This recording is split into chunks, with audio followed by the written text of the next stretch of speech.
Крупная авария произошла сегодня днем на проспекте Фатыха Амирхана. Внедорожник Land Rover вылетел с дороги, пробил ограждение и врезался в столб после неосторожного маневра другой иномарки. Столкновения между ними не было. Водителю внедорожника удалось объехать легковушку, но сделать это смогли не все. С места происшествия репортаж Рамиля Шайдуллина.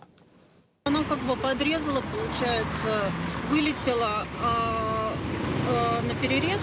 Все произошло прямо на ее глазах, рассказывает девушка-водитель Audi. Она видела, как водитель Kia Cerato из крайнего правого ряда начал поворачивать налево, не сильно обращая внимание на едущие там автомобили. В результате водителю внедорожника, едущего в левом ряду, уходя от столкновения с резко возникшей перед ним иномаркой, не оставалось ничего другого, как вывернуть руль влево, что он и сделал. Автомобиль пробил ограждение и врезался в столб. Все произошло за считанные мгновения. Девушка ехала следом за Land Rover'ом. Говорит, не успела остановиться, когда перед ней резко исчез черный внедорожник. Вдруг появилась серая легковушка, причем поперек проезжей части. Я ехала, пыталась уйти направо, но тут машины были, просто резко по тормозам. В результате Audi сзади врезалась в Kia. Свою вину водитель последний полностью признал.